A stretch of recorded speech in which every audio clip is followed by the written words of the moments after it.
Doctor గారు, orthopaedic సమస్యలు అంటే ఎవరికీ ఖచ్చితంగా తెలీదు. అంటే పెయిన్స్ ఏవచ్చినా దాన్ని ఒక నిమిషం.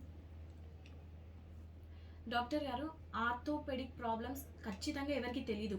అంటే ఈ పెయిన్స్ వస్తే దాన్ని ఆర్థోపెడిక్ కింద కన్సిడర్ చేస్తారు అనే సమస్యలు ఏంటి అసలు? ఆర్థోపెడిక్స్ అనేది ఈజిప్షియన్ వర్డ్లో ఇది ఆర్థో అండ్ పీడీస్ అనేది పిల్లల్లో ఒకప్పుడు ఎముకలు దెబ్బలు తాగటం వల్ల కొన్ని వందల సంవత్సరాల క్రితం దీన్ని ఆర్థోపెడిక్స్ అని పెట్టడం జరిగింది. ఆర్థో అంటే బోన్స్ జాయింట్స్ అండి, పీడీస్ అంటే పెడియాట్రిక్ ఏజ్ గ్రూప్లో అప్పుడు బోన్స్ ట్రీట్ చేయడం ద్వారా దీన్ని ఆర్థోపెడిక్స్ అని పెట్టడం జరిగింది. ఇది ఈజిప్షియన్ కోటెడ్ వర్డ్. సో ఏదేమైనా ఆర్థోపెడిక్స్ అనేది is the system of human body. అంటే బాడీ యొక్క స్ట్రక్చర్ని మెయింటైన్ చేసేది ఎముకలు, కీళ్ళు, అంతేకాకుండా దాని చుట్టూ ఉండే కండరాలు, నరాలు, లిగమెంట్స్, రక్తనాళాలు అన్నీ కూడి ఇది ఓవరాల్గా బాడీ యొక్క 80% బరువుని మోస్తుందండి. మిగతా అవయవాలు అన్నీ కలిపితే బోన్స్ కంపేర్ చేసుకుంటే దాదాపుగా దానిలో ఉండే నీటి శాతం కానీ, లేకపోతే దానిలో బోన్ స్ట్రెంగ్త్ కానీ, జాయింట్ స్ట్రెంగ్త్ కానీ, దాని చుట్టూ ఉండే లిగమెంట్స్ స్ట్రెంగ్త్ దాదాపుగా 70-80% ఉంటుంది. సో మెయిన్గా స్ట్రక్చర్ మెయింటైన్ చేస్తుంది.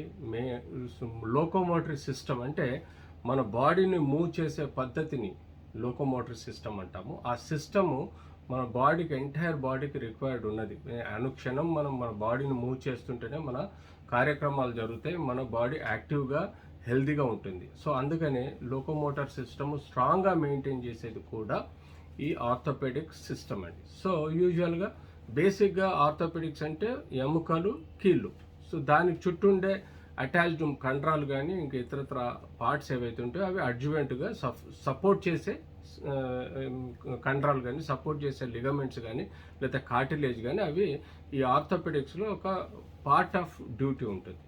సో ముఖ్యంగా మనం ఆర్థోపెడిక్స్లో బోన్ క్వాలిటీ నుంచి మొదలెడితే bone fractures, bone cancers, bone tumours, అంతేకాకుండా joint infections, arthritis, joint tumours, అంతేకాకుండా జాయింట్లో ఉండే లిగమెంట్ ఇంజురీస్, ఇవన్నీ మనము సక్రమంగా చూస్తూ ఉండాలి. సో మనకు తల నుంచి మొదలెడితే అంటే మనం స్కల్ అంటాం, పుర్రె అంటాం కదా, ఈ స్కల్ నుంచి మొదలెడితే ఫస్ట్ జాయింట్ సర్వైకల్ జాయింట్ మొదలవుతుంది.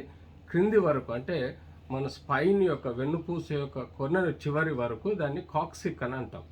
సో దీనికి మెడలో 7 వర్టిబ్రాలు ఉంటాయి, వీపులో 12 వర్టిబ్రాలు ఉంటాయి, నడుములో 5 వర్టిబ్రాలు ఉంటాయి. కాక్సిక్స్, సాక్రో కాక్సిక్స్ అంటే 5 వర్టిబ్రాలతో కూడిన సంవత్సరం. ఇందులో మనకు బోన్స్ ఏదైతే మనం ట్యూమర్స్ అంటామో అందులో 2 రకాలు ఉంటాయి. ఒకటి క్యాన్సర్ ట్యూమర్ ఉంటుంది, రెండోది నాన్ క్యాన్సర్ ట్యూమర్ అంటే బినైన్ ట్యూమర్స్ అంటాం. సో బోన్స్లో క్యాన్సర్ రావచ్చు, ట్యూమర్ రావచ్చు. అంతకుమించి మనకు ఆస్టియోమైటిస్ అంటాం, అంటే ఇన్ఫెక్షన్. ఎప్పుడైతే బోన్కు ఇన్ఫెక్షన్ వస్తుందో, చీమ్ పడుతుందో, అది బ్యాక్టీరియల్ కానీ, ఫంగల్ కానీ, ఇంక ఇతరత్ర మైక్రో ఆర్గానిజం తోటి ఏదైతే ఇన్ఫెక్షన్ వస్తుందో దాన్ని మనం ఆస్టియోమైలిటిస్ అంటాం. అంటే ఆస్టియోమైలిటిస్ అంటే బోన్ యొక్క ఇన్ఫెక్షను. అది అక్యూట్ అంటే సడన్గా వచ్చిన ఆస్టియోమైలిటిస్ అంటాం. క్రోనిక్ అంటే దీర్ఘకాలంగా సంవత్సరాల కొద్దీ ఉండే ఇన్ఫెక్షన్ని మనం క్రోనిక్ ఆస్టియోమైలిటిస్ అంటాం. సో మనము ఎముకలో 3వ అంశాన్ని చూసుకుంటే బోన్ యొక్క క్వాలిటీ అండ్ క్వాంటిటీ. అంటే quality is most important. Quality అంటే బోన్కు సమృద్ధిగా విటమిన్ డి ఉందా, సమృద్ధిగా కాల్షియం ఉందా, సమృద్ధిగా మినరల్స్ ఉన్నాయా, సమృద్ధిగా వాటర్ కంటెంట్ ఉందా. సో మనకు విటమిన్ డి డెఫిషియన్సీ అన్నది కామన్గా మన చర్మం ఎక్కువగా సూర్యరశ్మికి ఎక్స్పోజ్ కాకపోతే విటమిన్ డి డెవలప్ కాదు. తినే ఆహారంలో సఫిషియెంట్గా పాల ఉత్పత్తులు, గ్రీన్స్ వెజిటబుల్స్, గ్రీన్ సలాడ్స్ తినకపోతే మనకు కాల్షియం ప్రొడ్యూస్ కాదు. సమృద్ధిగా మనం వాటర్ కంటెంట్తో పాటు జ్యూసెస్ కానీ, డ్రై ఫ్రూట్స్ కానీ, ఫ్రూట్స్ కానీ తీసుకోకపోతే మనకు సఫిషియెంట్ మినరల్స్ రావు. సో ఇలాంటి డెఫిషియన్సీస్ వల్ల మనకు ఆస్టియోపోరోసిస్ అనే వ్యాధి మనకు బోన్ క్వాలిటీలో రావచ్చు. సో దాన్ని మనం రికవరీ చేసుకునే విధంగా మనం ప్రయత్నం చేయాలి.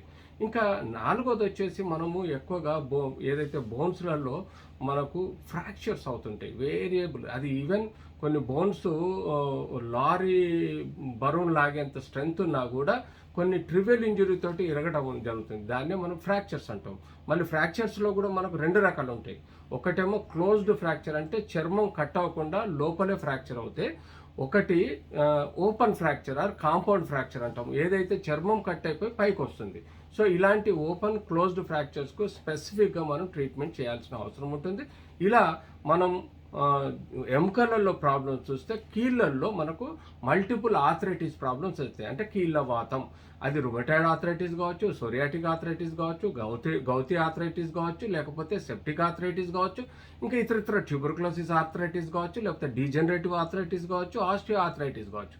సో ఇలా ఎన్నో కీలుకు సంబంధించిన రోగాలు ఉంటాయి. దానికి చుట్టూ ఉండే లిగమెంట్ ఇంజరీ ఉంటుంది, దానిలో ఉండే మెనిస్కే ఉంటుంది, మెత్తటి పొరలు ఉంటాయి, అవి కూడా కార్టిలేజ్ కూడా అరిగిపోవచ్చు. ఇలా ఎన్నో వ్యాధులు, కీళ్ళల్లో ట్యూమర్స్ ఉంటాయి. సో ఇలాంటి ఎన్నో వ్యాధులు మనం కీళ్ళల్లో కూడా చూస్తాం. డాక్టర్ గారు, ఆర్థోపెడిక్ సమస్యలు రాకుండా ఎలాంటి జాగ్రత్తలు తీసుకోవాలి? యాజ్ యూజువల్గా నేను చెప్పినాను, ఆస్టోపోరోసిస్ అంటే బోన్ క్వాలిటీకి సంబంధించిన అంశం అయితే మనం ఎండలో నిలబడి విటమిన్ డి డెవలప్ చేసుకోవాలి. వారానికి ఒకసారి మనం 60,000 యూనిట్స్ ఆఫ్ కొలోకాల్సిఫెరాల్ వేసుకోవాలి. విటమిన్ కాల్షియం కూడా మీరు డైలీ కనీసము 500 మిల్లీగ్రాములు తీసుకోవాలి. సఫిషియెంట్గా బి కాంప్లెక్స్ సప్లిమెంట్స్ కానీ సఫిషియెంట్గా బ్యాలెన్స్డ్ న్యూట్రిషన్ డైట్ తీసుకోవాలి. ఇంకోటి ఏదైతే ఉందో, మనకు జాయింట్ ఇంజరీ కాకుండా చాలా ఎవరైతే స్పోర్ట్స్ మెన్ ఉంటారో వాళ్ళు ముందు వార్మప్ చేసి స్పోర్ట్స్ యాక్టివిటీ చేస్తే జాయింట్ ఇంజరీస్ కావు.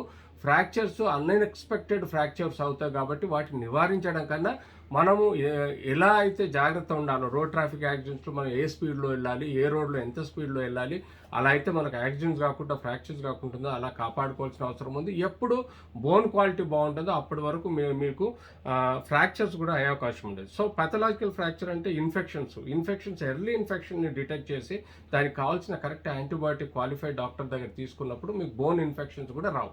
కీళ్ళవాతం యాజ్ యూజువల్గా మనం